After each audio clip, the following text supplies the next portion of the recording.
Muito boa noite.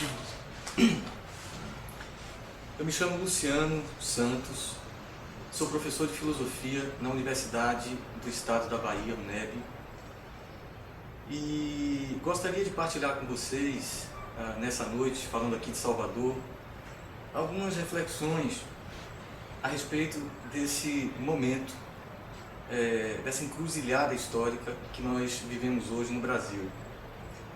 Gostaria já de, previamente, ressaltar que não acumulo grande expertise na área política. Não sou um analista político por profissão. A minha profissão é filosofia e a minha especialidade doutoral, o meu doutorado, eu trabalhei a questão da ética da alteridade. E o que eu tenho a contribuir primeiramente com algumas tentativas de clareamento, eu poderia até dizer de terapia conceitual, envolvendo algumas questões de fundo que por vezes não me parecem muito claras, alguns conceitos que nem sempre são operados, me parece, com do modo devidamente apropriado, né?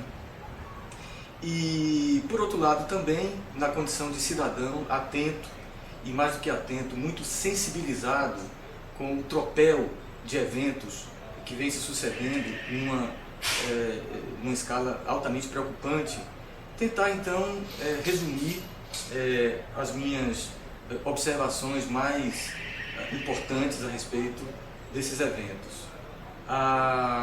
Essa fala, ela vai, me parece, acabar levando, junto com as reflexões, um certo sentido de apelo, um certo sentido de convocação, como se eu estivesse nesse momento me dirigindo ao rosto, não é, de alguém outro, com quem eu gostaria de partilhar a minha perplexidade, a minha preocupação, a minha agonia por esse momento. De modo que não se espante o ouvinte, né, se em algum momento as minhas reflexões desaguarem em algum tipo de clamor, porque elas são feitas sob o toque e ao ritmo de uma grande urgência histórica. Eu vou me servir de alguns apontamentos que fiz, porque é muito provável que eles me ajudem a domar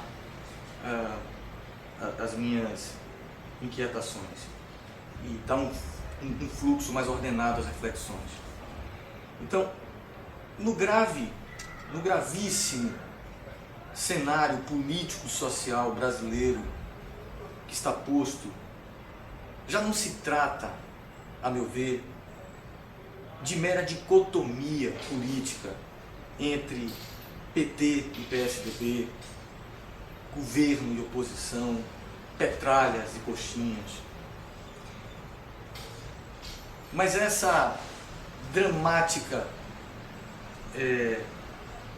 dramático embate que se coloca na superfície do cenário político-social, ele me parece entranhar um dilema ético e, mais do que ético, civilizatório, entre duas escolhas históricas que implicam em afirmação ou negação do humano e de dimensões básicas que constituem o humano. Está hoje posto em questão no Brasil um dilema envolvendo uma escolha entre o humano e o desumano, entre a liberdade e a falta dela, entre o respeito à soberania popular ou o desrespeito, portanto, entre a civilização e a incivilização. Lembrando que os gregos compreendiam a civilização enquanto ethos, quer dizer, enquanto habitat, enquanto morada, enquanto dimensão na qual e unicamente na qual o humano pode se proteger e vicejar. Então, fora da civilização é o inumano. É isso que está posto hoje como questão crucial no Brasil. E por isso qualquer reflexão que se preze voltada para essas questões terá que ter o sopro, o elan da gravidade, da urgência.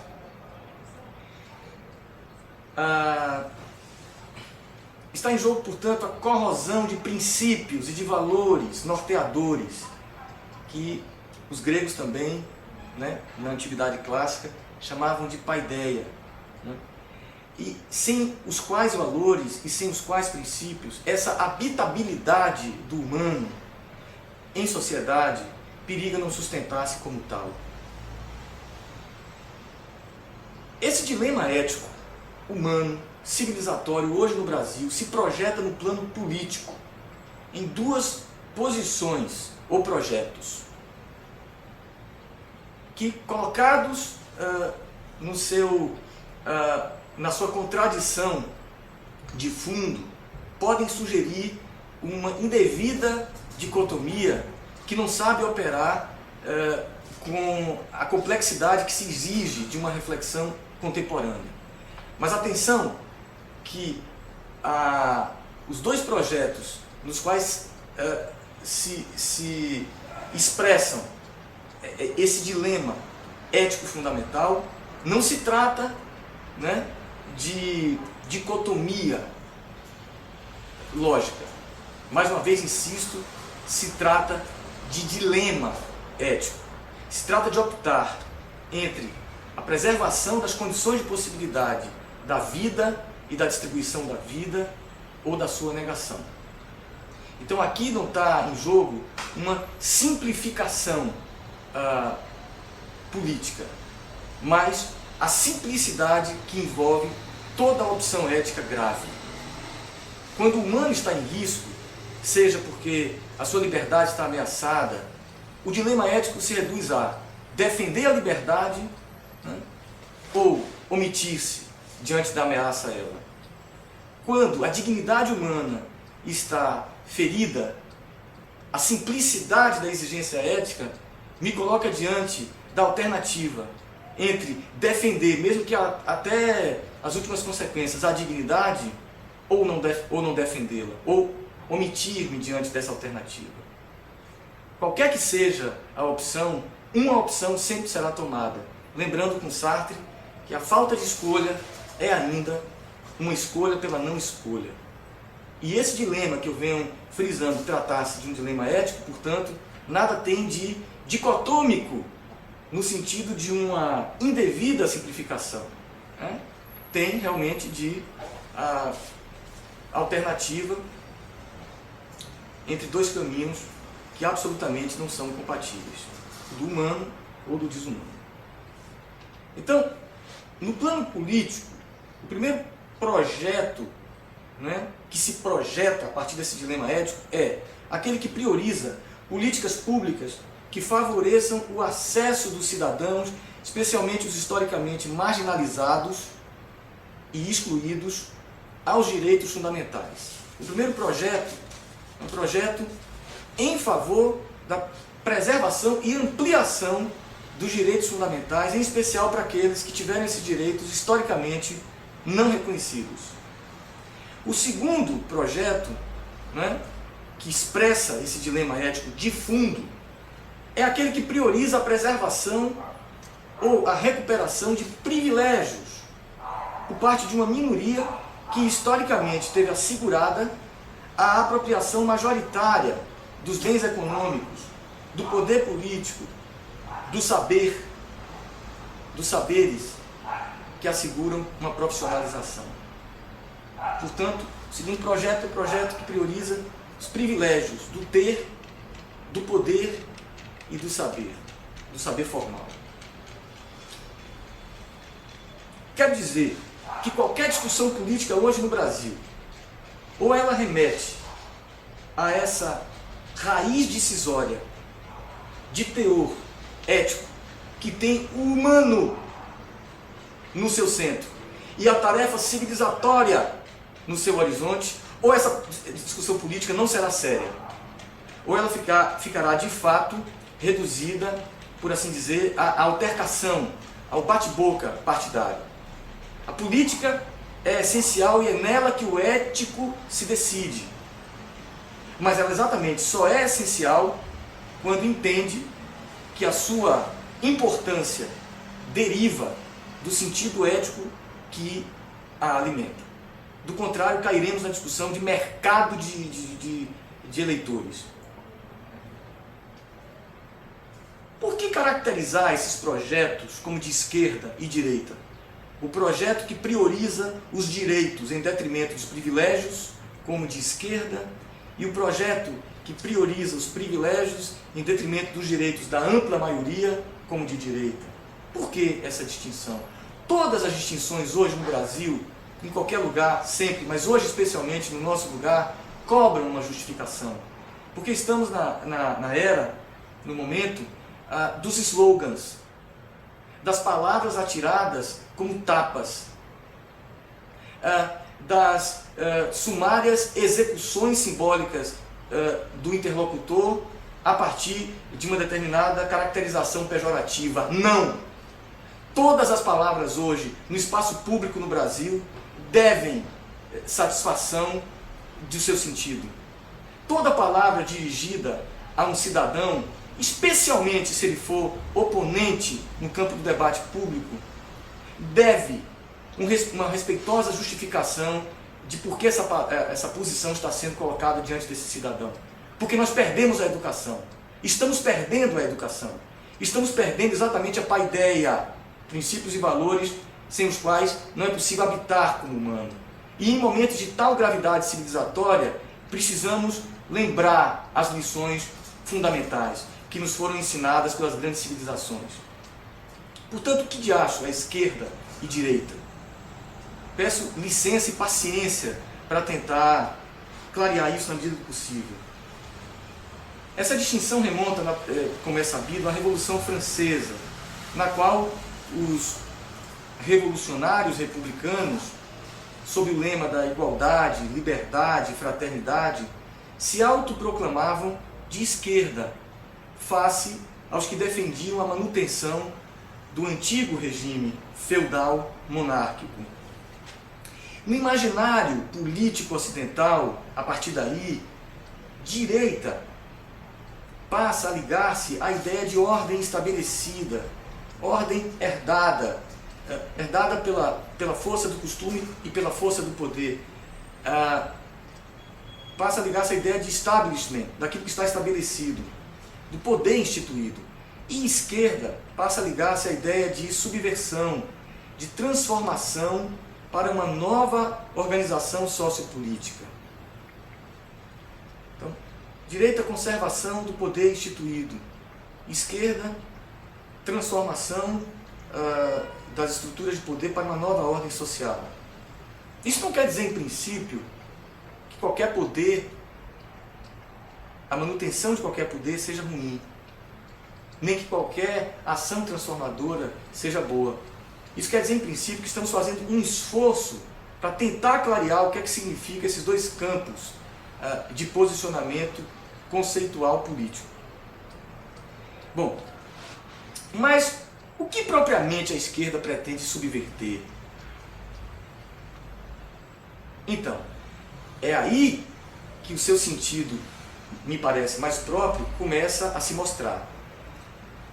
A esquerda, ela tenta subverter uma ordem político-social que justamente prioriza o privilégio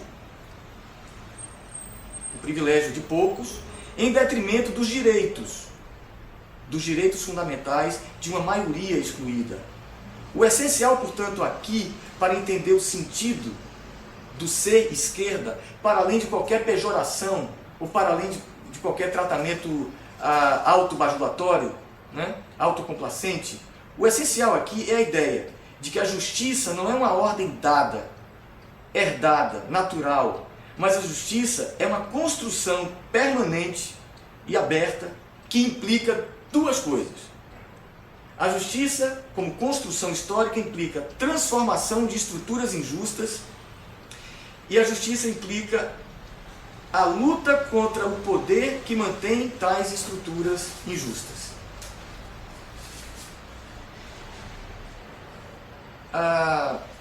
Então, o que caracteriza, se eu posso dizer assim, no sentido ético-político, o ser esquerda, é o compromisso em lutar, enfrentar, conflitar dialeticamente contra qualquer poder cuja preservação implique na exclusão dos direitos dos cidadãos. Naturalmente que, de modo especial, quando se trata de uma maioria historicamente constituída de cidadãos excluídos. Então, por que raios, afinal, a esquerda é identificada pela cor vermelha? Não posso descurar esse aceno para essa questão simbólica. Não posso, porque as ruas estão divididas entre vermelho e verde e amarelo. As roupas estão sendo divididas conforme as posições existenciais e políticas. Pessoas estão sendo massacradas sob onda do caso de uma mãe com um bebê vestido de mini, portanto com cor vermelha, que recebeu uma ameaça e foi xingada por conta da cor vermelha que colocou no corpo da sua bebê. Então essa não pode ser também uma questão que não mereça a nossa atenção. E eu pergunto por que raios a esquerda se veste de vermelho? Porque o vermelho justamente simboliza vigor, ardor, luta, paixão guerreira, exigidos para essa obra histórica de transformação social política em vista da justiça social. O vermelho significa: não há justiça sem luta, porque não se colhe justiça como fruto, porque se toma para si, em geral, a justiça que lhe foi usurpada.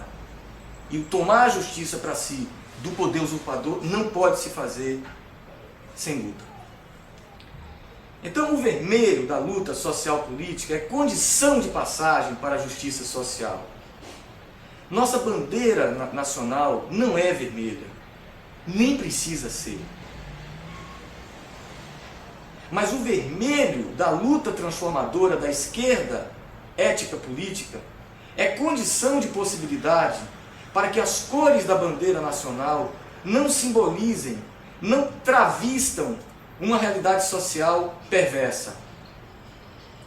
O poeta baiano Castro Alves, no Navio Negreiro, já dizia, já proclamava: há um povo que a bandeira empresta para cobrir tanta infâmia e covardia. O poeta se referia a um povo que se servia da bandeira em prol da causa escravagista. E eu pergunto hoje, eu pergunto com o poeta: a escravidão acabou? A escravidão não acabou hoje do ponto de vista ético, social, político, como as ondas que se formam, não é? No lago, mesmo que eu as perca de vista ao jogar uma pedra, a irradiação dessas ondas vai continuar repercutindo enquanto o lago houver. Enquanto história houver, as consequências profundas do fato de que 6 milhões de africanos aqui foram trazidos como escravos, essas consequências profundas continuarão se irradiando e continuarão se transformando em questões éticas políticas graves. Portanto, é o fato dessa persistência das consequências da escravidão que implica a necessidade de uma luta, de uma vermelha luta para combatê-la. E é por causa dessa luta exatamente que a nossa bandeira ela só terá as cores verdadeiramente expostas, né, se supuserem a passagem por essa transição civilizatória de luta e de transformação. Então, dito isso, o que afinal quer dizer essa ética pela qual se batem os que vestidos de verde e amarelo dizem protestar em favor de um Brasil livre da corrupção e dos bandidos petralhas. Que ética é essa pela qual se batem os nossos revoltados patriotas? Peço licença para definir, grosso modo, o que significa ética, sem maiores mesuras etimológicas. Ética é a orientação reflexiva sobre o bem agir na relação de uns com os outros. Então, o que significa agir bem na relação com o outro? A reflexão, né, que supõe esse zelo pelo bem agir é a reflexão ética. Portanto, ética é a orientação reflexiva sobre o sentido humano das ações. E justamente toda vez que essa humanidade está confusa ou está a perigo, a reflexão ética se torna de grave atualidade, como é o nosso caso aqui e hoje. Então, a discussão ética é a discussão, no final das contas, sobre o humano. E aí é uma posição que eu assumo, 3 níveis de profundidade da ética. O primeiro nível ser ético implica conformidade com as regras, as normas, os códigos sociais de boa convivência. Aqui, a eticidade praticamente se confunde com a legalidade. Nós estamos falando aqui da ética de normas. É agir de acordo com a pauta do Estado. Do Estado enquanto concerto social derivado da soberania popular. Estado republicano. O segundo nível da ética é o do respeito aos princípios e valores da consciência. Não mais apenas conformidade com normas institucionais, estatais, mas respeito a princípios da consciência e aos valores que a consciência traz. No primeiro nível da ética, você tem o cidadão correto, que cumpre as regras e as leis. No segundo nível, você tem a pessoa íntegra, de caráter, e age de acordo com a sua consciência. O terceiro nível, e me parece o mais profundo da ética, é o da responsabilidade pela pessoa do outro. Aqui, eu não apenas... fazer o bem aqui não é apenas estar de acordo com as leis que eu cumpro, nem apenas agir conforme as prescrições do mais fundo da minha consciência. Aqui, fazer o bem é responder ao outro que me chama à justiça, ao outro que interdita, proíbe a minha violência, ao outro que me chama à responsabilidade, ao outro por cuja diferença eu não tenho como permanecer indiferente sem me tornar desumano. Então esse é o nível mais profundo da ética. A não indiferença pela diferença do outro. Aqui nós estamos falando de uma ética da alteridade. Então, ética normativa, as normas, ética de princípios, ética da alteridade. Pois bem, do que os manifestantes, meus revoltados patriotas, com a mídia, com a quase totalidade da mídia empresarial, de norte a sul, todos os dias, cada momento, acusam o governo e seus petralhas, em nível ético. Primeiro, da quebra das regras de correção no uso da coisa pública. Portanto, acusam-nos de recebimento de dinheiro ilícito das empreiteiras para financiamento de campanha, por exemplo. Ou, por exemplo, de superfaturamento de obras públicas, etc. Portanto, acusa-se esse governo de estar atentando contra as normas da República, as leis da República, contra o Estado republicano como uma entidade ética. Como dizia Hegel, não confundir com Engels. E segundo, acusam-no, isto é, esse governo petralha, de desonestidade, improbidade no uso dos bens públicos. Portanto, acusam-no de atentado contra a ética de princípios e virtudes. É um governo de petralhas canalhas. de desonestos, de sem vergonha, de vagabundo, de gente não confiável. Compreende? Ele lesa as leis e ao mesmo tempo são pessoas sem caráter. São macunaímas, alçados a postos de maior autoridade dentro do Estado republicano. A propósito disso, algumas questões preliminares. E toda a paciência aqui será agradecida. Onde estavam esses patriotas revoltados quando o presidente Fernando Henrique Cardoso comprou mais da metade do Congresso Nacional a R$200 mil cada deputado para garantir sua reeleição? Por que, eu pergunto, até as manifestações do último dia 13 de março não se viram protestos contra políticos do PSDB e muito especialmente contra o maior de todos os corruptos na cena pública do Brasil hoje, cujo nome eu só devo pronunciar por uma obrigação de informação, mas que para mim soa quase impronunciável: Eduardo Cunha. Por que não se houve protestos contra esse político brasileiro nas manifestações contra a corrupção, sendo que ele hoje é internacionalmente o maior símbolo da corrupção no Brasil?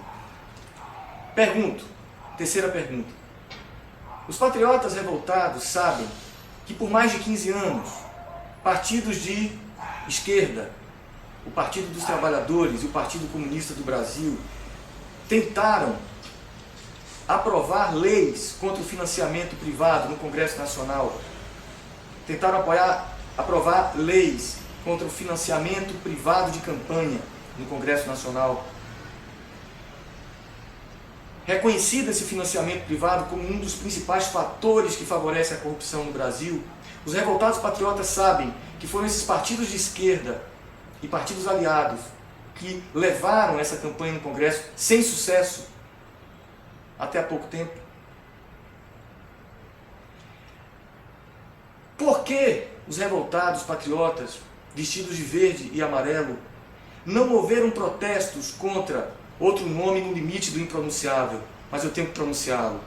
Por que não moveram protestos contra o juiz do Supremo Tribunal, Gilmar Mendes, um dos únicos ministros do Supremo Tribunal Federal a opor-se à proibição do financiamento privado de campanha, a opor-se contra o fim de uma das principais causas reconhecidas da corrupção no sistema político brasileiro, e que protelou por mais de um ano o processo de proibição? Porque nenhuma dessas vozes revoltadas se levantou contra essa revoltante procrastinação movida por um ministro do Supremo contra uma proibição que daria um forte golpe na indústria da corrupção no campo político. Que revolta é essa? Contra o que ela se revolta? Do que ela se alimenta? Onde é que estão as suas razões e onde é que estão as suas motivações? Eu cobro, amigo, amiga, cidadão, cidadã, pessoa, estou dialogando para alguém que eu não conheço. Eu cobro a distinção entre motivações e razões. Nós podemos ir a uma manifestação para tirar selfie, isso é uma motivação. Nós podemos ir a uma manifestação porque estamos entediados ou com muito ódio no coração. Mas o espaço público exige das nossas motivações que elas se justifiquem como razões. Porque somente as razões podem persuadir o outro. Eu quero então entender quais são as razões pelas quais esses revoltados se revoltam contra objetos de uma campanha midiática que fala de corrupção, mas não se revoltam contra outros que bloqueiam a possibilidade de que a corrupção seja efetivamente combatida no Estado brasileiro. Que seletividade é essa? Os revoltados patriotas sabem que quando o presidente Luiz Inácio Lula da Silva assumiu a primeira gestão do governo, ele instituiu, por sua iniciativa, a Controladoria Geral da União, e que esse órgão é um órgão que tem autonomia jurídica dentro do Estado brasileiro, que, portanto, sobrevive a Lula, a Dilma ou a qualquer presidente, para checar, examinar e mover ações jurídicas contra qualquer ato ilícito praticado dentro do Executivo. O presidente Lula ia inventar um dispositivo jurídico que move uma exaustiva inspeção dos malfeitos do Executivo para que agisse contra as suas próprias imposturas governamentais. Ele seria suicida a esse ponto. E por que esse gesto republicano não é reconhecido? Ou se é tão pouco reconhecido? Os revoltados, patriotas, sabem também do aumento exponencial que houve nessa gestão Lula-Dilma de combate policial e de medidas judiciais contra a corrupção. São dados que já correm como moeda barata de mãos em mãos. 40 e tantos processos movidos na época de Fernando Henrique Cardoso contra casos de corrupção na instância estatal, e nesse governo Dilma e Lula já chega perto de 3.000. Um aumento exponencial. Isso não diz alguma coisa? Sobre a questão ética, outro aspecto importante e sintomático. Aqui eu quero chamar a atenção, gente, para a dimensão histórica dessa discussão. Nós precisamos discutir mais história. Nós precisamos nos situar mais em perspectiva histórica. E se temos pouca compreensão, vamos fazer um esforço para ampliá-la. Quero chamar a atenção para o silêncio dos revoltados patriotas sobre as políticas públicas de inclusão social dos governos Lula-Dilma. Por exemplo, a política de Bolsa Família, a política de aumento permanente do salário mínimo acima da inflação, a política da Minha Casa Minha Vida, dos Mais Médicos, do FIES, do Pronatec, etc, etc. Bem como as políticas de proteção dos direitos humanos de cidadãos mais vulneráveis, negros, mulheres, homossexuais, etc. Por que o silêncio sobre essas políticas? Por que o silêncio ético sobre essas políticas? Eu disse mais acima que, na perspectiva que eu abraço, a dimensão ética mais profunda é aquela da atenção dirigida ao outro, à pessoa humana, a cuja fala, a cujo apelo pela justiça eu não tenho como permanecer indiferente. Esse é o nível culminante da ética. Porque reconhecer com ações o direito que o outro tem a morar minimamente bem, a se alimentar, a ter um salário compatível com um poder de compra que assegure um mínimo de bem-estar. Por que isso não tem a ver com ética? Se isso tem a ver com um tipo de responsabilização pelo humano, num nível mais concreto e inequívoco, então ética não tem a ver com o humano? Essa pergunta minha é nervosa. Eu preveni no início que todas as reflexões serão insufladas, serão enervadas pelo calor dessa hora brasileira. E eu cobro essa pergunta a cada um dos supostos milhares ou milhões que falam em ética hoje no Brasil. Por que essas políticas de inclusão social não são eticamente consideradas?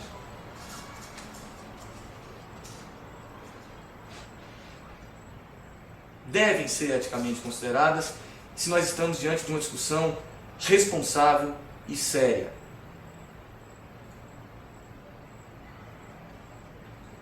E se esse governo tem muito que responder do ponto de vista crítico, é justamente porque as políticas de inclusão social altamente meritórias que ele vem fazendo são ainda, entretanto, altamente insuficientes.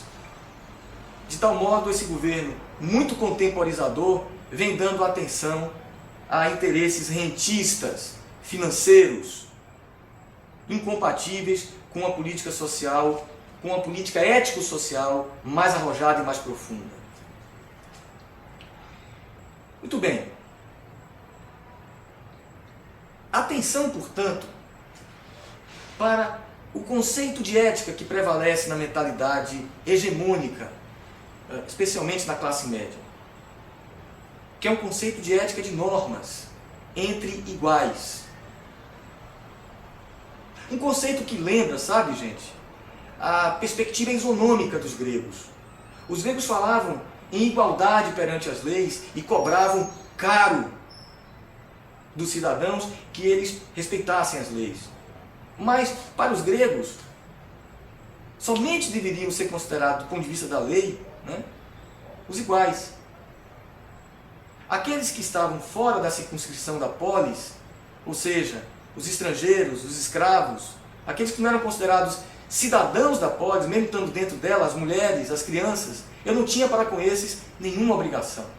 Então me parece que essa visão de nós só devemos obrigações para com os nossos iguais em condição, é a visão que, de algum modo, orienta, inspira e anima o senso ético da classe média. Eu devo responsabilidades de cidadão para aqueles que estão ao meu lado, dentro do meu território social, território identitário. Mas que raios tenho eu a ver com os que morrem na periferia? Morrem como animais de sombra, como animais de bueiro. Que raios tenho eu a ver com essa gentalha? Que raios tenho eu a ver com aqueles que vivem no subemprego, aqueles que não têm teto? Se eu nem os vejo, que valor ético terá a sua palavra para me responsabilizar? Pois o Estado os viu, pois o Estado os reconheceu. E eu quero agora partilhar, no meio dessa fala reflexiva, enervada, uma coisa que eu escutei de uma roceira, de uma mulher da roça, no interior da Bahia. Quando ela recebeu a primeira, quando estava começando o Bolsa Família, ela recebeu a primeira carteira dela, ela disse assim: eu não sabia que eu existia. Olha aqui o meu nome na carteira. Eu tô vendo que eu existo. Quer dizer, o Estado viu esses invisíveis. E eu quero dizer que esse é um gesto profundamente civilizatório. É um gesto que faz tremer o paradigma ético que fez nascer a democracia isonômica na Grécia. É um gesto que tem uma profunda matriz semítica, judaica, hebraica, abraâmica e, por conseguinte, também muçulmana nesse sentido. E aí eu já coloco o cristianismo dentro desse pacote. Ou seja, a sensibilidade das matrizes éticas derivadas da vertente judeu-cristã muçulmana, em que eu tenho tanto maior responsabilidade pelo outro, quanto mais estrangeiro ele é do meu mundo, quanto mais privado ele é dos acessos aos meus bens. Então a invisibilidade do outro só faz aumentar o tamanho da minha exigência. Isso é ética. Desculpem, isso é ética no nível mais profundo. Mas o que nós temos a ver com isso? Com as nossas bandeiras verde e amarelas? Pense nisso.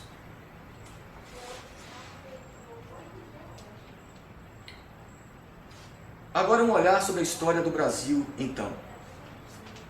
O governo Vargas, como nós sabemos, ele se instituiu por uma revolução em 1930, fundando o moderno Estado brasileiro, né? A moderna República Brasileira, até então refém do poder dos latifundiários de Minas e São Paulo, Rio, e que era a famosa política café com leite. O Estado existia até Vargas para basicamente gerir os privilégios, não é, dos grandes donos de terra e daqueles cujo poder lhes era contíguo, né? Enfim, Vargas institui em 1930 em diante uma série de transformações sociais que consolida esse novo Estado republicano. Institui a consolidação das leis do trabalho, CLT, o salário mínimo, que depois de um certo tempo teve elevação em 100%, o fim do voto secreto, institui o voto secreto. Portanto, o cidadão, doravante, não teria constrangimento, né, em votar naquele que a sua consciência determinasse como o melhor candidato. Porque antes, se ele o fizesse, os seus, digamos, senhores iriam cobrá-lo gravemente por qualquer votação indevida. O voto das mulheres foi instituído nesse período Vargas. Vargas funda a indústria nacional em setores estratégicos, a Eletrobras, a Petrobras, a Companhia Siderúrgica Nacional, diminui de modo substancial o desemprego, né, na mesma proporção em que a produção econômica é implementada e assim por diante. Nada disto, e eu coloco aqui de fora a discussão sobre o caudilismo autoritário de Getúlio Vargas. Essa discussão agora ela não está em pauta, embora ela seja muito importante. Mas o que eu quero dizer é que todas essas conquistas sociais de alto alcance civilizatório, nada disso foi considerado pela mídia de então em suas implicações e em sua dimensão ética. Nada disso foi considerado como deveres do Estado, afinal, assumidos. Mas foi tratado como política populista. Como se Vargas fizesse um aceno bajulatório às massas para assegurar a manutenção no poder. Não obstante isso, começou na gestão Vargas a narrativa midiática do problema ético da corrupção.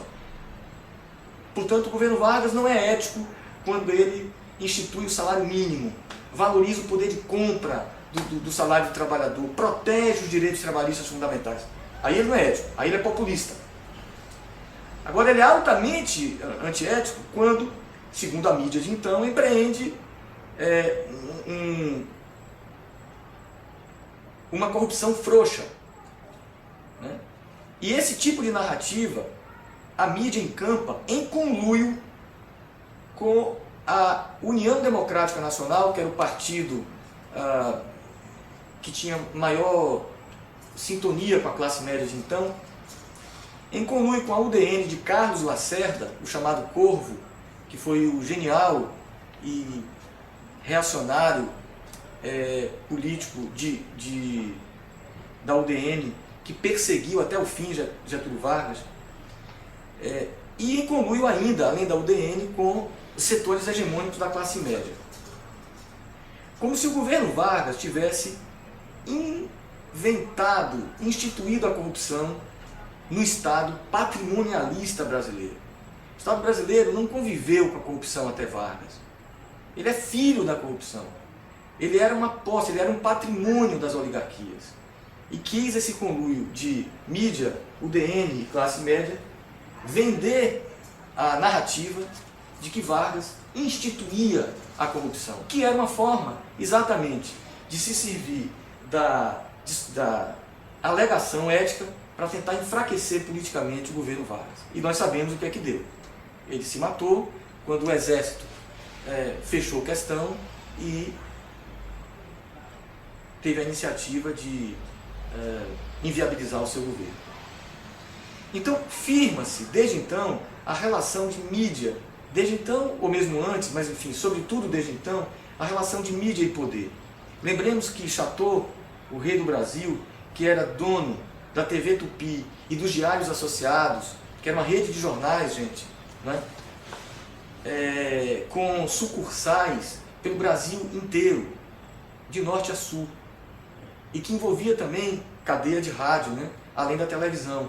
Então, Chateau tornou-se o rei do Brasil exatamente porque ele tornou-se o rei das comunicações. E esse império, essa realeza, foi transferida depois para a Rede Globo. que é uma concessão pública dada pelo governo militar ao amigo pessoal do governo dos militares, Roberto Marinho. A Rede Globo, que defendeu o regime militar desde desde o golpe, né?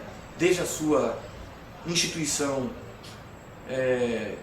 violenta até o final do regime militar. A Rede Globo defendeu.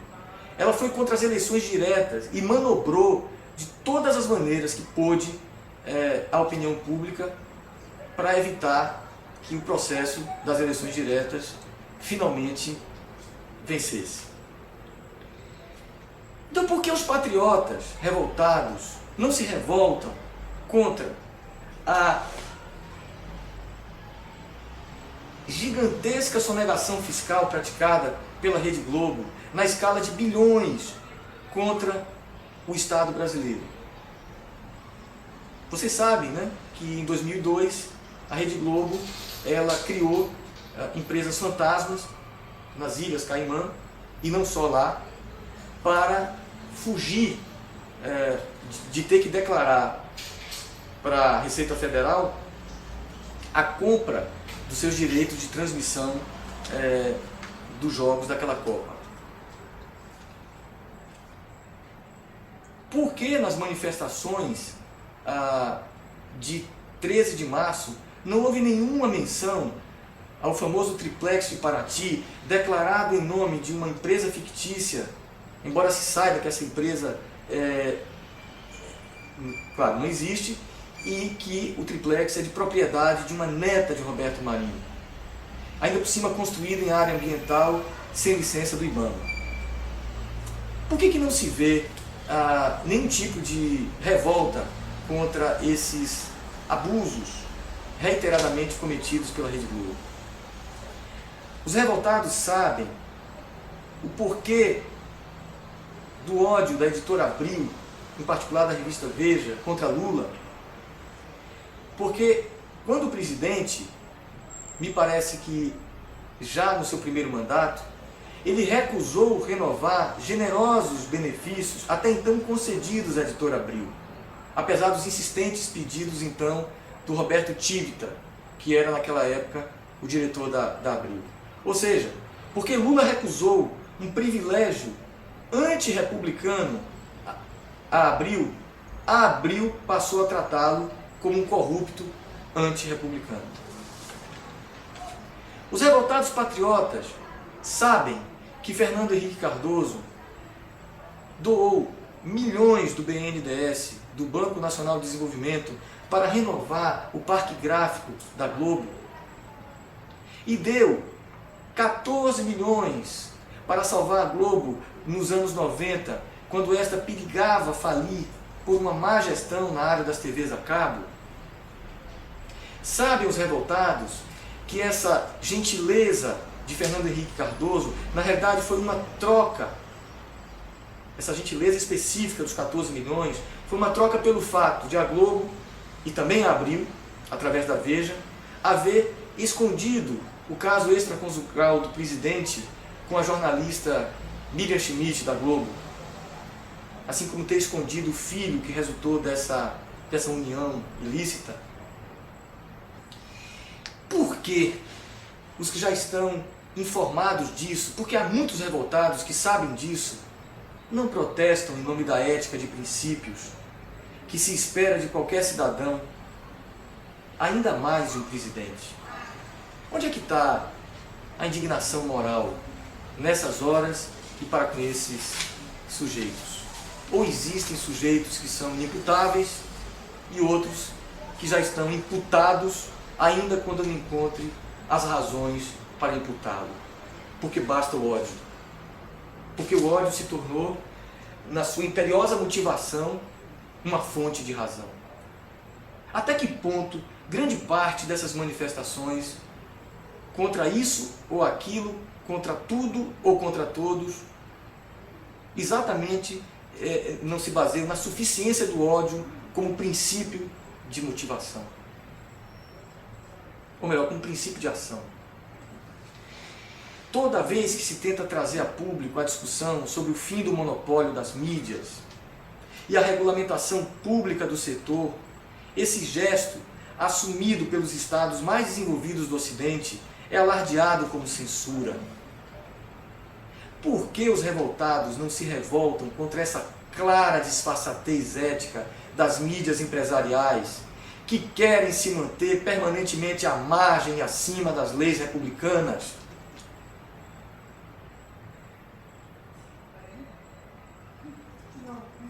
Não se trata de censura, obviamente que não. A Rede Globo sabe que não.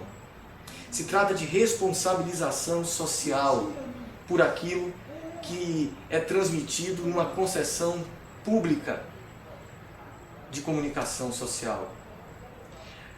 Responsabilização social a que deve sujeitar-se qualquer agente público, ainda mais quando recebe uma concessão dessas proporções, que dá à Globo uma hegemonia de quase 90% ou até mais em todo o território nacional. Então essa gigante não deve satisfação a você, revoltado, como cidadão?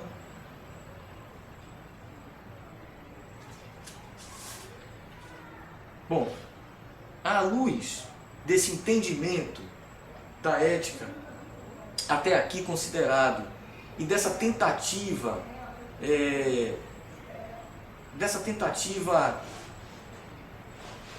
de aplicação desse entendimento a alguns aspectos do nosso cenário político-social, a essa luz, né?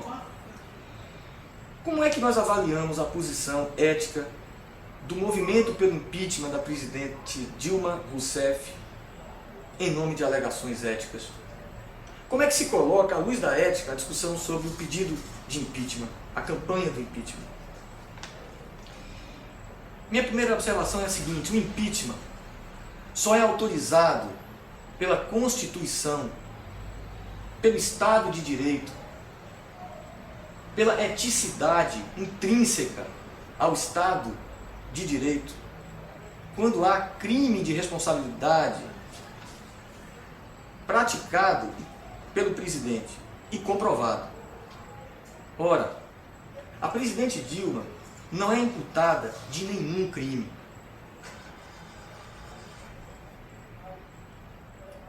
O que há é uma campanha difamatória, diuturna e de proporção massiva, insuflada por uma mídia criminosa, por uma população manipulada e por políticos, a grande maioria corruptos, que se aproveitam da cortina de fumaça criada em torno dessas acusações éticas ao PT para continuar escondendo seus enormes esqueletos no armário. Políticos contrários ao projeto do governo. Segunda observação, a presidente Dilma Rousseff não somente não é imputada, como é reconhecida como honesta. Aqui eu me refiro à ética no seu segundo plano, a ética de princípios, aquela que se baseia no intransigente respeito e atenção aos princípios da própria consciência. Ela é, portanto, reconhecida como uma cidadã honesta, proba, para usar um termo antigo, e honrada, isto é, que honra os princípios nos quais diz acreditar. Ela é, como tal, reconhecida até pelos seus adversários. Já se ouviu uma ou outra declaração de Fernando Henrique Cardoso nesse sentido.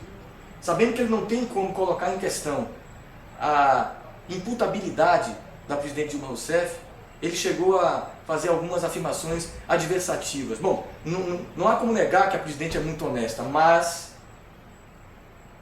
essa formação adversativa sempre é feita quando se trata dela.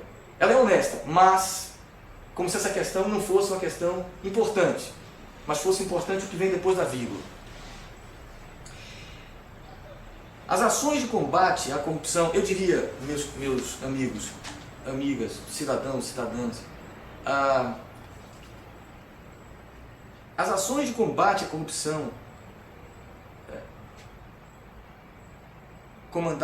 coordenadas no governo Dilma Rousseff, foram destacadas pela candidata democrata Hillary Clinton como exemplares para os demais países do Ocidente. O que eu diria é o seguinte, e eu peço licença para um recurso retórico que me parece justificar no calor dos acontecimentos. Se algum brasileiro, algum cidadão brasileiro, me demonstrar que existe um político mais honesto do que a presidente Dilma Rousseff, eu por direito negaria tudo que eu acabei de dizer até agora. Na escala humana, no campo público, no Brasil, eu não vejo como alguém possa ser mais obcecado com a luta intransigente contra os malfeitos públicos do que essa senhora é. E para se ver o tamanho do absurdo a lá Gabriel Garcia Marques, em que nós estamos vivendo hoje no Brasil, essa senhora é colocada como, é vestida de presidiária ou coisa que o valha, num boneco gigante nas manifestações de São Paulo, e não se vê um boneco de 1 metro representando Eduardo Cunha nessa mesma manifestação anticorrupção. Os que conhecem um pouco mais na esfera proximal a pessoa de Dilma Rousseff, todas elas dizem a mesma coisa. É uma figura que você pode até chamar e até acusar, se quiser, de intransigentemente íntegra ou coisa que o vale. Mas é sempre nessa linha. E é essa figura que está sendo alvo de um pedido de impeachment comandado pelo mais corrupto político da República Brasileira, que tem nas suas mãos comprados 200 deputados que dão a ele esse capital político gigantesco, com lavagem de dinheiro que vem das empresas, eu diria assim, empresas eclesiais, né? Das igrejas que ele tem no Rio de Janeiro, onde ele lava dinheiro que alimenta a compra desses deputados. E é esse sujeito que está levando uma campanha de impeachment, as últimas consequências contra essa presidente. Tal é o grau surreal do cenário ético-político brasileiro hoje. Dilma Rousseff, cidadãos e cidadãs, vide declaração de Delcídio Amaral, recém-saída, e olha que coisa sintomática, esse aspecto que eu agora vou dizer foi muito pouco salientado, pairou sobre ele um estranho silêncio. Dilma Rousseff, disse o Delcídio, desbaratou esquemas de corrupção em Furnas, envolvendo Aécio Neves, o senador Aécio Neves e o deputado Eduardo Cunha, e uma série de políticos, né, ligados a esses dois políticos em Furnas. E foi por ter desbaratado e colocado em seu lugar, rigorosamente, funcionários de perfil estritamente técnico, que ela contraiu da parte, especialmente de Eduardo Cunha, de ambos, mas especialmente de Eduardo Cunha, uma oposição tenaz e as últimas consequências. Foi a partir daí que Eduardo Cunha, de certa maneira, partiu com tudo para tentar inviabilizar o seu governo. E nós vamos às manifestações lutar pela ética contra uma presidente que, usando uma expressão forte, matou robustos ninhos de rato, e um desses ratos, afetado, não de morte, por esse gesto dela, move uma campanha em nome da ética para destruí-la politicamente, com o apoio de uma parte expressiva da classe média, que se alia a esse sujeito em nome da mesma ética desse sujeito. Quem são vocês, cidadãos brasileiros? De que ética vocês estão falando? Não respondam para mim agora. Respondam para vocês mesmos, hoje, amanhã ou no dia que vocês escutarem a minha pergunta, antes de dormir. O juiz Sérgio Moro, outro nome muito difícil de pronunciar, mas é fundamental que seja pronunciado, vem agindo em conluio com a Rede Globo e mídias empresariais para mover uma perseguição política ao Partido dos Trabalhadores e, em particular, ao ex-presidente Lula. Portanto, a ação do Sérgio Moro é partidária, ela não é judiciária. Então ela faria Hegel, por favor, não confundir com Engels, tremer na sua cova alemã. Porque se Hegel tinha uma preocupação com a ética, essa preocupação se expressava na dimensão objetiva da ética. Ele dizia, a história caminha, ele dizia, muito alemão, para criar o Estado enquanto expressão da racionalidade humana. Então, aquilo que o Estado institui como racional, portanto, como devido, né? É como se fosse, segundo Hegel, a própria encarnação do divino em escala humana. O Estado, para Hegel, é uma obra divina, né? Nesse sentido. Então, quer dizer, quando um juiz de direito que personifica a impessoalidade objetiva, segundo Hegel, não confundir com Engels, do Estado, esse juiz age persecutoriamente, tentando destruir um agente tido como inimigo dele, sendo que ele está associado a um clássico adversário histórico desse agente, que no caso aqui é a Rede Globo, ele está implodindo a eticidade do Estado.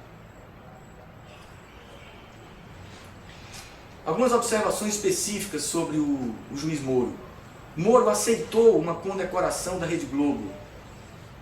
Essa aceitação da sua parte, ela é ilícita para o cargo que desempenha.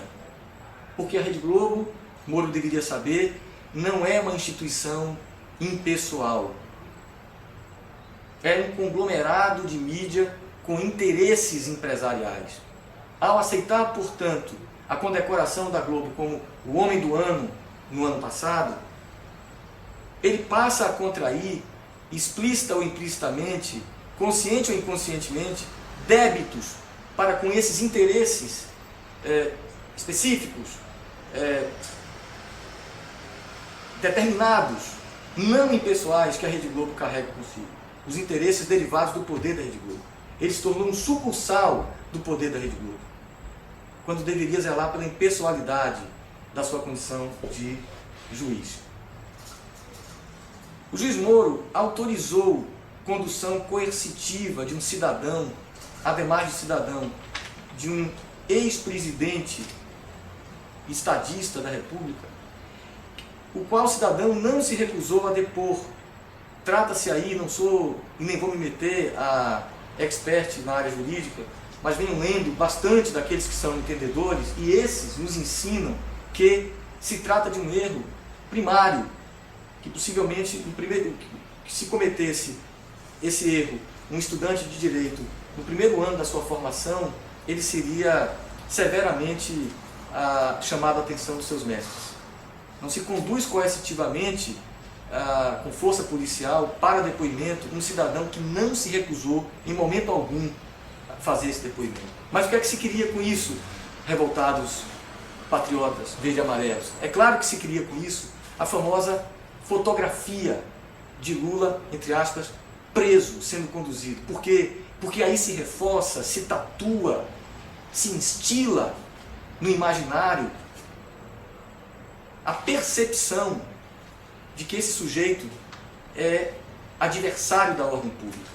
E é essa percepção que tem que ser inculcada, custe o que custar.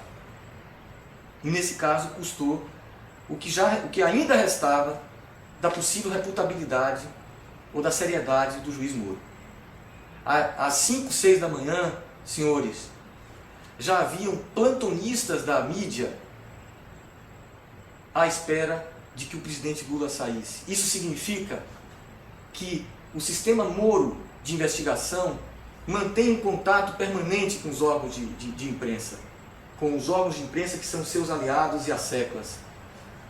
E que, portanto, o dever que lhe cabia de manter em sigilo essa informação foi sumariamente liquidado.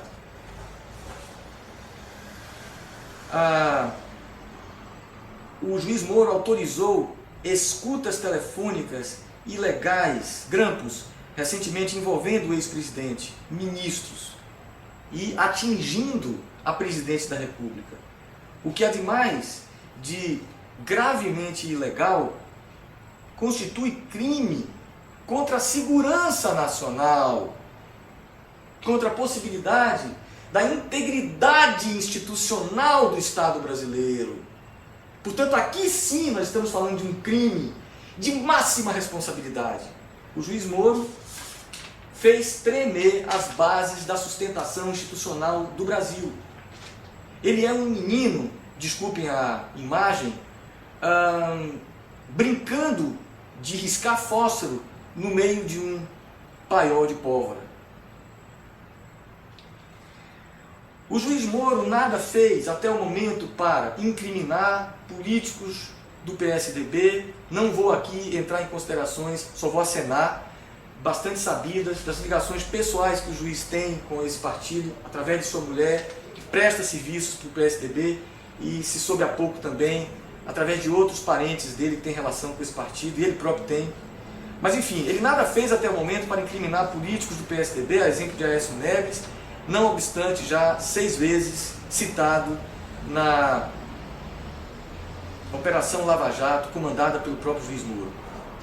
O juiz Moro atenta contra a democracia e o Estado de Direito. Mais uma vez, e frisando, atenta contra a eticidade, a normatividade intrínseca à República, baseada no respeito à soberania decisória do povo e na defesa dos direitos decorrentes da dignidade do cidadão. Por que ele atenta contra a soberania decisória do povo? Ao dar um apoio logístico a um processo imoral, sem nenhum trocadilho, de impeachment, que fere, que desrespeita os 54 e tantos milhões de votos que deram a legitimidade ao governo da presidente Dilma Rousseff, até o momento não triscada por nenhuma acusação, nem de longe, de crime de responsabilidade. E, entretanto, o juiz Moro continua no encalço da sua obsessão por tirar Lula do jogo político e facilitar o trabalho do impoluto Eduardo Cunha. Bom, Eduardo Cunha, citado, apesar de considerado o maior corrupto dos políticos brasileiros e um dos maiores de toda a história, vem se mantendo no cargo, apesar de todas as acusações, em nível nacional e internacional. E por que ele se mantém no cargo? Porque essa é a forma de manter a possibilidade, manter viva a possibilidade institucional do impeachment. Fato que foi recentemente reconhecido e vazado numa declaração por outro político impronunciável, mas que eu tenho que pronunciar, Paulinho da Força. Ele disse, ele declarou há pouco, sem Eduardo Cunha, esqueça o impeachment. Então por que Eduardo Cunha, com todas as cruzes e facas que dilaceram a sua reputação, esse homem continua vivo como um zumbi? Porque estão a alimentá-lo, essa mídia vigilante da ética brasileira, que apenas de longe, e um pouco mais às vezes, um pouco menos, mas apenas de longe, ousa, digamos, ameaçar a sobrevivência política dele. Ao passo que não dá descanso em nenhum minuto, em nenhum dia, e em nenhuma semana e mês aos terríveis Dilma Rousseff e Luiz Inácio Lula da Silva, com seu bote de lata e com seu sítio de tamanho diminuto, que disse, prova-se, mostra-se que nem dele é. E se dele fosse, que problema teria? Hoje então virou um crime ter um sítio. Porque então tem uma reforma que foi feita, não se pode fazer uma reforma num sítio. E foi com a ajuda de empreiteiro. Essa tal ajuda de empreiteiro, nem o conhecedor de filosofia que fez lá a peça jurídica do Ministério Público, na própria peça, assegurou que estava comprovado. Não houve prova contra o presidente Lula, prova cabal, não houve. Houve o que ele chamou de possíveis indícios, mas são esses que são diuturnamente alvejados pelas campanhas éticas. Bom,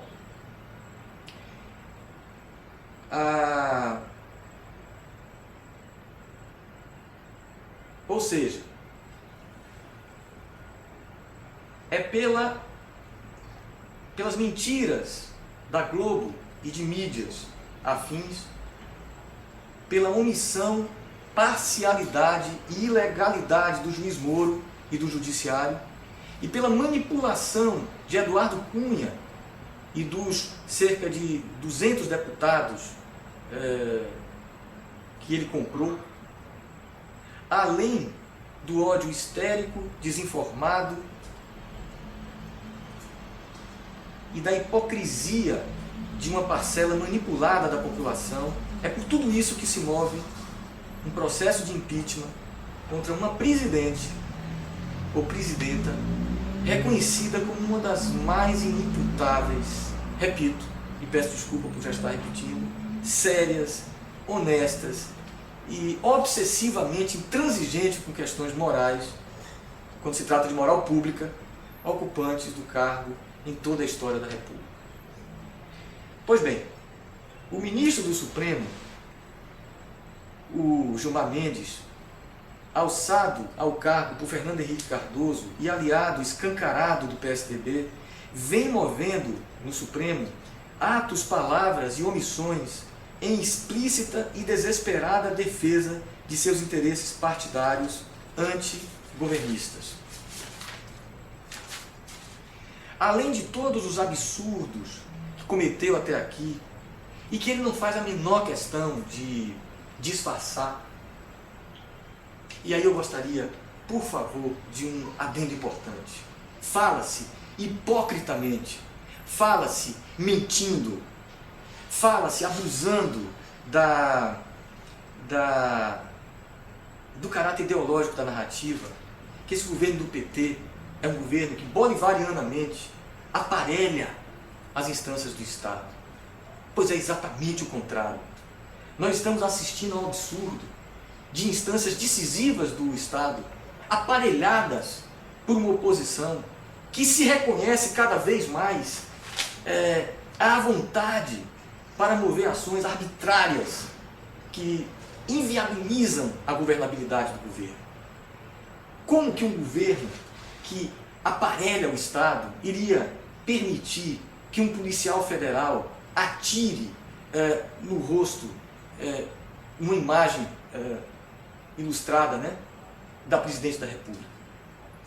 Como é que um Estado que aparelha as suas instâncias institucionais iria permitir que um Gilmar Mendes, que eu acabei de citar e vou continuar falando dele, assumisse esse poder quase que feudal naquele Supremo Tribunal, que o leva a agir escancaradamente como partidário, indo absolutamente contra a sua condição de juiz do Supremo, sem que isso parecesse representar o absurdo no seu nível mais intolerável. Então não é absolutamente um governo que aparelhe. O que, aliás, diga-se de passagem, em certa instância, é algo intrínseco ao jogo republicano. As instâncias partidárias que foram eleitas pelo sufrágio popular têm o direito de se fazer representar naqueles órgãos de execução pública afinados com a sua linha programática de governo. Não há problema quanto a isso. Os Estados Unidos da América funcionam assim. A Corte Suprema norte-americana, ela tende a acompanhar o perfil dos seus governantes do Executivo. Mas aqui no Brasil se trata do contrário. Nós estamos tendo uma crise internacional e estamos tendo uma sabotagem política interna exatamente porque as instâncias decisórias, né, governamentais estão bloqueadas, né, colapsadas por agentes que agem completamente contra o governo, o Executivo. Daí aquela frase genial de Lula, em que ele diz: hoje todos têm autonomia, menos a presidência da República. Então, além de todos os absurdos que cometeu até aqui, soube-se há pouco que a advogada que aprovou a liminar expedida pelo PPS junto ao Supremo Tribunal Federal, a fim de impedir a posse do ministro Lula, liminar esta, que foi aprovada por Gilmar Mendes, é uma funcionária do Instituto dirigido por Gilmar Mendes. A Polícia Federal há muito age à revelia da autoridade republicana, que no caso é o Ministério da Justiça, à qual deveria estar submetida. E isso é outro absurdo, né, de caráter ético em se tratando de ética republicana. Em resumo, trata-se de um conjunto de ações que agridem princípios éticos institucionais elementares que alicerçam o Estado republicano democrático de direito, além de ferir princípios elementares da consciência ética, princípios de veracidade, honestidade, respeito à soberania popular, respeito à liberdade dos cidadãos, etc. Além de embutir uma completa indiferença e até mesmo uma aversão aos direitos humanos dos cidadãos mais vulneráveis, como pobres, negros, mulheres, homossexuais, etc., que são favorecidos pelas políticas públicas de inclusão social desses governos Lula e Dilma. Políticas públicas que são reprochadas como se fossem, digamos, mais uma vez, políticas populistas que visam a bajular os vagabundos que não trabalham para assegurar que a sua massa votante dê sustentação política ao governo. Por fim, uma consideração de teor aí mais, talvez filosófico, sobre o caráter antipopular desse movimento golpista. Nós vamos às ruas, né, com camisas vermelhas ou com camisas verde e amarelas com patrocínio da CBF. Vamos às ruas. E todos nós, de algum modo, nos pretendemos povo. O que me faria dizer que há um caráter antipopular no projeto ético-político que comanda essas manifestações golpistas? Para responder a isso, nós temos que pensar, ou fazer um esforço para pensar, o que significa povo. De um modo mais amplo, povo pode ser entendido, colocado como sinônimo de nação. Ou seja, uma comunidade que partilha uma história, língua, costumes, jeitos e projetos comuns. Povo-nação. Ora, esse conceito amplo de povo enquanto nação implica uma dupla dimensão. Atenção para isso. Uma dimensão precisamente ética. Qual é a dimensão ética implicada no conceito de povo? É o respeito aos direitos fundamentais dos cidadãos que integram essa nação. Ou seja, só participa do povo aquele cuja afirmação econômica, cuja afirmação política, cujos direitos e cujos poderes não ferem os direitos dos outros. Um cidadão cuja afirmação seja incompatível com a dignidade de outros cidadãos, ele se extirpou do pertencimento ao povo enquanto entidade ética. Porque ele extirpou a possibilidade da convivialidade e da habitabilidade com os outros, junto aos quais ele se encontra. Isso significa um cidadão que constrói um projeto existencial, político, em nome do privilégio, que coloca em risco a garantia de direitos elementares dos outros cidadãos. Esse cidadão que defende um projeto voltado para o privilégio, ele está indo de encontro a uma expressiva maioria daqueles a quem esse projeto fere, violenta, cuja dignidade esse projeto ameaça.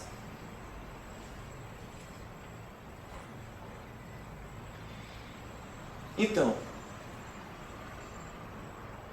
só pertenço por direito ao povo brasileiro, e muito respeito com essa expressão, povo brasileiro, se a afirmação de meus direitos e poderes não implica em violência ou supressão, me repito, mas me repito de modo mais organizado, não implica em violência ou supressão à dignidade de quem quer que seja, especialmente o povão, entre aspas, destituído dos privilégios de ter, poder e saber. Essa questão é delicada e particularmente grave, se lembrarmos que o Brasil nasceu como Estado da conquista violenta dos colonizadores sobre aquelas pessoas que aqui viviam, indígenas. Então o Brasil se constituiu como Estado, né, matando indígenas, alijando indígenas, expropriando de suas terras. E ao mesmo tempo, os que para aqui foram trazidos e traficados, os negros, para servir à máquina colonial. Então, um projeto político que não trate essas feridas históricas desses sujeitos não pode ser um projeto político que não respeite essas questões históricas como questões éticas e, portanto, republicanas e, portanto, políticas. Não pode ser considerado um projeto popular, um projeto brasileiro. Esse projeto não deveria ser coberto por uma bandeira verde e amarela, a não ser que essa bandeira esteja inteiramente desbotada, desfigurada. Segunda dimensão do conceito de povo é a dimensão cultural. Se refere à singularidade ou à diferença própria a cada povo. Não existe povo, existem povos. Não existe nação, existem nações. Justamente com suas memórias, com suas línguas, com seus costumes, com seus jeitos, projetos comuns. Ora, sucede que no caso do Brasil e de países colonizados, essa singularidade nacional, ela permaneceu e ela ainda permanece, digamos que recolhida, guardada, sobretudo no seio desse povão anônimo, com suas memórias ancestrais, com suas misturas intestinas, com sua relação orgânica com esta terra. O povão, ele é o povão desta terra, ele vive em sintonia orgânica com essa terra, ele pertence a essa terra é a terra dele, né? Então, com suas dores, com seus sonhos comuns e, ao mesmo tempo, com sua imensurável criação artística cultural. Então, a exemplo do samba, do baião, do carnaval, da religiosidade popular e de todas as grandes criações coletivas do povo brasileiro. Então é sobretudo no seio desse povão anônimo que se guarda o segredo, por assim dizer, daquilo que nos singulariza como povo, como cultura, como possibilidade de civilização, que algo de único tem a contribuir com a história humana, com a civilização humana tomada de modo abrangente. A questão que eu pergunto agora, ecoando as ruas, em sintonia com esse momento, olhando as bandeiras e camisas vermelhas e as bandeiras do Brasil e as camisas da seleção brasileira, a questão que eu faço é: quais dos dois blocos de manifestantes respeitam o direito do outro à vida? Qual deles trabalha pela garantia de direitos fundamentais de todos os cidadãos e qual deles age na salvaguarda de privilégios próprios? A depender de como respondamos com razoável honestidade a essa pergunta, teremos como aferir o teor mais ou menos popular, ou o teor popular ou o teor antipopular desses projetos. E não se trata aqui de dicotomia política, por favor. Se trata aqui de decisão ética, de dilema entre o humano que se preserva no direito e o desumano que se liga a um privilégio excludente e violento. A alternativa entre direito e privilégio é um dilema ético, não é uma opção partidária. A alternativa entre respeito à dignidade do cidadão ou a preservação de um privilégio que é violento contra essa dignidade é um dilema ético, não é uma opção política partidária governamental. E por fim, qual desses dois blocos parece trazer à tona a singularidade, a diferença do Brasil profundo? Os que se cobrem do verde e amarelo da CBF ou a massa furta-cor que estampa o vermelho da luta pela justiça social em rostos negros, mulatos, brancos, mamelucos, de todas as matizes e matrizes culturais, onde o Brasil se mostra mais brasileiro, se é possível dizer assim, sem correr maiores riscos de simplificação. Bom, o que eu queria trazer como reflexão enervada, pedindo paciência para os que conseguiram me acompanhar até agora, foi isso. Mas levando em conta que esse momento é delicado, é grave, e que nele se tramam possibilidades decisórias que vão determinar os nossos destinos pelo tempo afora, eu não quero encerrar essa fala dando apenas um ponto final à reflexão. Eu quero trazer o jogo da minha linguagem, eu quero dar a esse jogo uma outra inflexão. Eu quero agora fazer uma convocação. Eu quero fazer uma litania pela democracia, evocando, convocando e invocando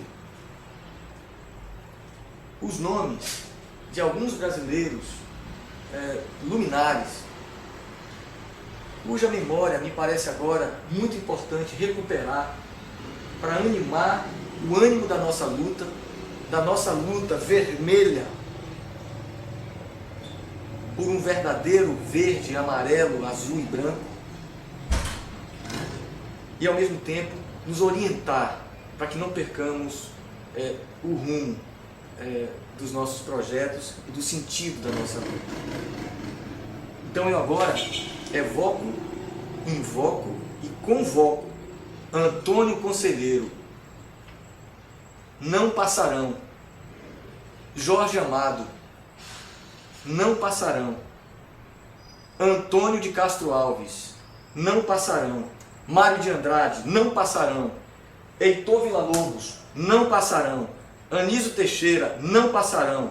Câmara Cascudo, não passarão. Guimarães Rosa, não passarão. Gilberto Freire, não passarão. Noel Rosa, não passarão. Pixinguinha, não passarão. Cartola, não passarão. Darcy Ribeiro, não passarão. Paulo Freire, não passarão. Milton Santos, não passarão. Patativa do Assaré, não passarão. Mestre Vitalino, não passarão. Mestre Pastinha, não passarão. Ariano Suassuna, não passarão. Glauber Rocha, não passarão. Dorival Caymmi, não passarão. Luiz Gonzaga, não passarão. Batatinha, não passarão. Gilberto Gil, não passarão. Clementina de Jesus, não passarão. Mãe Menininha do Gantuá, não passarão. Dom Helder Câmara, não passarão. Dom Timóteo Amoroso, não passarão. Alceu Amoroso Lima, não passarão. Chico Mendes, não passarão. Chico Buarque de Holanda, não passarão. Pedro Maria Casaldáliga, não passarão. Mãe Estela de Oxóssi, não passarão. G. Espinheira, não passarão. Marcos Vinícius de Oliveira, Marcos Matraca, não passarão. Não vai haver golpe. E queria dizer uma coisa, para terminar. Eu só acredito em luta carregada na paz. A paz é o acordo que temos com o mais profundo do nosso ser, o que os gregos chamavam de eudaimonia, de boa alma. Eu só posso acreditar na verdadeira concórdia construída entre nós no campo social se cada um de nós guarda o acordo profundo com o humano dentro de si mesmo. Então, saibamos que não somos bons e saibamos que o outro não é mau. Estamos lutando por planos que são muito bons. Estamos lutando por uma causa que é justa e do bem. Mas nós podemos carregar as piores sombras e podemos submergir a elas muito mais ainda do que os nossos adversários. Então, uma verdadeira luta pela justiça, ela começa por nos pacificar no interior de nós mesmos. Então, na luta e na paz por um Brasil mais justo, mais pacífico, não vai haver golpe.